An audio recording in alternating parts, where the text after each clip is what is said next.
اللهم صل على محمد وعلى آل محمد۔ السلام علیکم ورحمۃ اللہ وبرکاتہ۔ آج کے اس سبق میں ہم سیکھیں گے سورۃ النساء کی آیت نمبر 44 ہے، 44 نمبر آیت ہے سورۃ النساء، اور پارہ نمبر 5 ہے والمحصنات۔ آج کے سبق کا خلاصہ یہ ہے کہ جو یہودی مدینہ میں آباد تھے، اللہ کے رسول صلی اللہ علیہ وآلہ وسلم کی خدمت میں آ کر کے چند ایسے الفاظ استعمال کرتے تھے جن کے دو معنی بنتے تھے، ایک صحیح معنی ایک غلط معنی، تو وہ ان الفاظ سے غلط معنی مراد لیتے تھے اور ایک طرح سے سخت گستاخی کرتے تھے۔ اللہ کے حبیب صلی اللہ علیہ وسلم کی دربار میں بیٹھ کر کے دو معنی والے لفظ استعمال کرتے تھے، جس سے صحابہ کرام مسلمان سمجھتے تھے کہ یہ صحیح ترجمہ ہے اس کا، اور وہ خوش ہوتے تھے کہ یہودی الفاظ استعمال کر رہے ہیں، لیکن وہ اس سے غلط مفہوم اور اس کا ترجمہ ذہن میں رکھتے تھے۔ تو اللہ تبارک و تعالیٰ نے فرمایا کہ اگر یہ اس چیز سے باز نہیں آئے تو ان پر بھی وہ لعنت کی جائے گی جو اس سے پہلے بنی اسرائیل میں وہ قوم گزری تھی جس کو اصحاب السبت کہا جاتا ہے، ہفتے والے دن۔ ہفتے والے دن والے لوگ جن کو ہفتے کے دن شکار کرنا منع کیا گیا اور انہوں نے جان بوجھ کر کے اس میں تعویلیں کی اور نافرمانی کی، شکار کیا، تو اللہ کی طرف سے ان کے چہرے تبدیل کر دیے گئے، یعنی بندروں میں تبدیل ہو گئے۔ تو اللہ نے فرمایا کہ یہ جو گستاخی کر رہے ہیں ان پر بھی اس قسم کا عذاب آ سکتا ہے اگر یہ ان چیزوں سے باز نہیں آئیں گے۔ تو کچھ لوگ یہودیوں سے مسلمان ہوئے تھے، تو بہرحال اللہ نے نبی کریم صلی اللہ علیہ وآلہ وسلم جیسی رحمت للعالمین ذات کی موجود ہونے کی وجہ سے عذاب تو یہودیوں پر نہیں بھیجا یہ سخت والا، لیکن سخت قسم کا کلام اس قرآن مجید میں ان کے بارے میں نازل کیا گیا ہے۔ آیت نمبر 44 پڑھتے ہیں۔ اعوذ باللہ من الشیطان الرجیم، بسم اللہ الرحمن الرحیم۔ أَلَمْ تَرَ إِلَى الَّذِينَ أُوتُوا نَصِيبًا مِنَ الْكِتَابِ۔ علم کیا نہیں، ترا آپ نے دیکھا، کیا نہیں دیکھا آپ نے، إِلَى الَّذِينَ ان لوگوں کی طرف، اوتو جن کو دیا گیا، نصیباً ایک حصہ، من الکتاب کتاب میں سے، یعنی تورات کتاب ان کو دی گئی، یشترون الضلالة ویریدون ان تضلوا السبیل۔ یشترون وہ خریدتے ہیں، اختیار کرتے ہیں، الضلالہ گمراہی کو، ویریدون اور وہ ارادہ کرتے ہیں، چاہتے ہیں، ان تضلوا کہ گمراہ کر دیں تم کو، ان سبیل راستے سے، کہ تم بھی راستے سے بھٹک جاؤ، گمراہ ہو جاؤ۔ جب وہ دو معنی والا لفظ استعمال کرتے تھے، تم سمجھتے تھے اس کا اچھا معنی ہے تو تم بھی یہ لفظ استعمال کرو تو گمراہ ہو جاؤ، یہ وہ لوگ چاہتے ہیں۔ آیت نمبر 45۔ واللہ اعلم بأعدائکم وکفی باللہ ولیا وکفی باللہ نصیرا۔ واللہ اعلم اور اللہ خوب جانتا ہے، باعدائکم تمہارے دشمنوں کو، یعنی تمہیں اس بات کا علم نہیں تھا لیکن اللہ کو علم ہے، تو اللہ نے تمہیں اس بات سے آگاہ کیا۔ وکفی باللہ ولیا اور کافی ہے اللہ بطور ولی، بطور دوست، وکفی باللہ نصیرا اور کافی ہے اللہ مددگار، کہ تمہارے دشمنوں کا اللہ کو علم ہے تو تمہیں اس سے گھبرانے کی ضرورت نہیں ہے، اللہ تمہارا مددگار کافی ہے۔ اگلی آیت، آیت نمبر 46 میں اللہ نے ان الفاظ کو ذکر کیا ہے، من الذین ہادوا یحرفون الکلم عن مواضعہ۔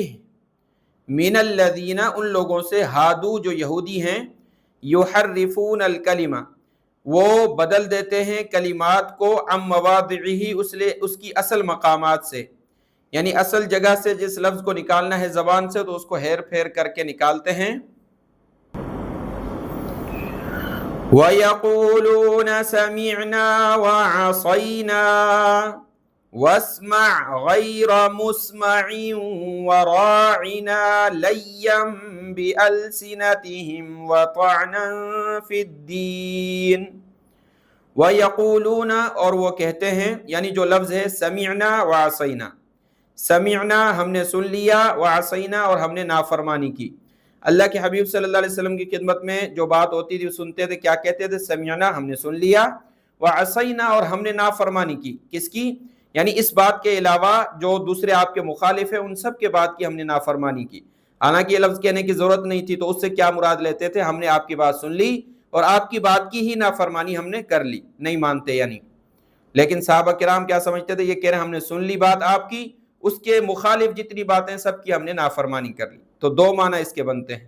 اگلا لفظ ہے واسمع غیر مسمع، اور کہتے تھے سن لیجیے آپ اے اللہ کے رسول صلی اللہ علیہ وسلم، آپ سنیے، غیر مسمعین نہ سنوائے جائیں.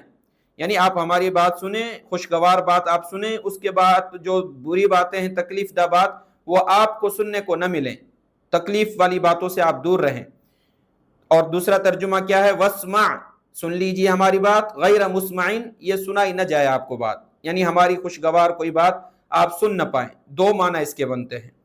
وراعنا، اور یہ کہتے ہیں راعنا، جیسے پیچھے بھی ہم نے ذکر کیا سورہ بقرہ میں، راعنا کا ترجمہ ہماری رعایت کیجیے، اور اس کا دوسرا ترجمہ ہمارا چرواہا، جو اللہ نے پیچھے بھی منع فرمایا تھا، یا ایھا الذین آمنوا لا تقولوا راعنا، اے ایمان والو اللہ کے حبیب صلی اللہ علیہ وسلم کی خدمت میں جا کر کے یہ لفظ نہیں بولو راعنا. یہ یہودی اس سے دوسرا معنی مراد لیتے ہیں، تو اللہ نے فرمایا یہ کہتے ہیں راعنا. لَيًّا بِأَلْسِنَتِهِمْ وَطَعْنًا فِي الدِّينِ، مروڑ کر اپنی زبانوں کو اور طعن کرتے ہوئے دین میں، یعنی دین میں عیب نکالتے ہوئے زبانوں کو مروڑ کر یہ الفاظ استعمال کرتے ہیں. آگے اللہ نے فرمایا وَلَوْ أَنَّهُمْ قَالُوا سَمِعْنَا، اور اگر بے شک وہ کہتے ہم نے سن لیا، یعنی یہ لفظ ہے سمعنا وعصینا، ہم نے سن لیا، نافرمانی کی، تو اس لفظ کو بولے نہیں، صرف کہیں سمعنا ہم نے سن لیا، وَأَطَعْنَا اور ہم نے اطاعت کی، یعنی ہم نے مان لیا، ایسا کہیں. اور لفظ کہیں وَاسْمَعْ وَانظُرْنَا، اور آپ سنیے، اور راعنا کی جگہ یہ کہیں وَانظُرْنَا، ہمیں دیکھیے، ہم پر نظر کیجئے. لَكَانَ خَيْرًا لَهُمْ، تو یقیناً بہتر ہوتا ان کے لیے، یعنی اللہ نے فرمایا یہ لفظ استعمال کرتے تو ان کے لیے بہتر تھا. وَأَقْوَمَ اور زیادہ درست تھا. وَلَكِنْ لَعَنَهُمُ اللَّهُ بِكُفْرِهِمْ فَلَا يُؤْمِنُونَ إِلَّا قَلِيلًا، اور لیکن لعنت کی ان پر اللہ نے ان کے کفر کی وجہ سے، فَلَا يُؤْمِنُونَ إِلَّا قَلِيلًا، پس نہیں وہ ایمان لاتے مگر تھوڑے سے لوگ، کہ تھوڑے سے لوگ یہودیوں میں سے مسلمان ہوئے، باقی زیادہ تر نہیں ہوئے. آگے اللہ تبارک و تعالی نے یہودیوں کو خطاب کیا ہے اور عیسائیوں کو، یعنی جو اہل کتاب ہیں ان کو خطاب کیا ہے کہ ایمان لاؤ. یا ایہا الذین اوتوا الکتاب آمنوا بما نزلنا مصدقا لما معکم من قبل. یا ایہا الذین، اے وہ لوگو، اوتوا الکتاب جن کو کتاب دی گئی ہے، آمنو ایمان لے آؤ، بما اس پر، نزلنا جس کو ہم نے نازل کیا ہے یعنی قرآن مجید، مصدقا لما معکم تصدیق کرنے والا ہے قرآن مجید اس کی جو تمہارے پاس ہے. یعنی قرآن مجید کہتا ہے کہ بالکل تمہاری کتاب تورات سچی ہے، قرآن مجید کہتا ہے کہ تمہاری کتاب انجیل سچی ہے، تو وہ قرآن مجید تمہاری تصدیق کر رہا ہے، تو وہ قرآن مجید بھی اللہ کا کلام ہے اور اللہ کے رسول محمد صلی اللہ علیہ وسلم اللہ کے نبی ہیں، تو اس بات پر ایمان لے آؤ. من قبل اس سے پہلے، من قبل ان نطمس وجوہا فنردها على ادبارها او نلعنهم كما لعنا اصحاب السبت وكان امر الله مفعولا. اس سے پہلے کہ ہم بگاڑ دیں وجوہن چہروں کو، یعنی تمہارا جو چہرے پر ناک ہے، آنکھیں ہیں، ان کو ہم ملیامیٹ کر دیں، سیدھی چمڑی ہو جائے. فنردها على ادبارها پھر ہم پھیر دیں انہیں ان کی پیٹھوں کی طرف، یعنی سامنے چہرے پر جو تمہاری آنکھ، ناک اور منہ ہیں، یہ تمہاری پچھلی سائڈ چلے جائیں، یا پھر دوسرا ترجمہ اس کا یہ ہے کہ یہ ہم برابر کر دیں، چمڑی ہو جائے پورے پر، نہ آنکھ نظر آئے نہ ناک، یعنی چہرے کو تمہارے ہم مسخ کر دیں، تم جو گستاخی کر رہے ہو تو اس سے بچو، اور اس عذاب کے نازل ہونے سے پہلے تم ایمان لے آؤ۔ او نلعنہم، یا پھر ہم ایسا تو نہیں کریں، یعنی تمہارے چہرے کو مسخ تو نہ کریں، او نلعنہم کما لعنا اصحاب السبت، یا ہم لعنت کریں ان پر جیسا کہ ہم نے لعنت کی ہفتے والوں پر۔ ہفتے کے دن والا جو میں نے ابھی ذکر کیا، انہوں نے شکار کیا تو اللہ نے ان کے چہروں کو بندر کا چہرہ بنا دیا بطور عذاب، تو اللہ نے فرمایا کہ ایسا بھی تم پر ہو سکتا ہے۔ وَكَانَ أَمْرُ اللَّهِ مَفْعُولًا، اور ہے اللہ کا حکم ہو کر رہنے والا، یعنی جب اللہ کا حکم آ گیا تو پھر تو اس چیز سے کوئی روک نہیں سکتا، یہ ایسا ہو جائے گا تم پر عذاب، لیکن اللہ فی الحال اپنا عذاب جو حکم نہیں دے رہا، لیکن تم اس سے جو ہے بے خوف نہ ہو جاؤ اور ایمان لے آؤ قرآن مجید پر اور اللہ کے حبیب صلی اللہ علیہ وآلہ وسلم پر۔ آگے آیت نمبر 48 میں شرک کا ذکر ہے کہ مشرک جو ہوتا ہے اس کی معافی نہیں ہوتی، اگر بغیر توبہ کے مر جائے، تو اس کا ذکر کل کے سبق میں پڑھیں گے انشاءاللہ تعالی۔ آج کا یہ سبق دیکھ لیں، دعا میں یاد۔ السلام علیکم ورحمۃ اللہ وبرکاتہ۔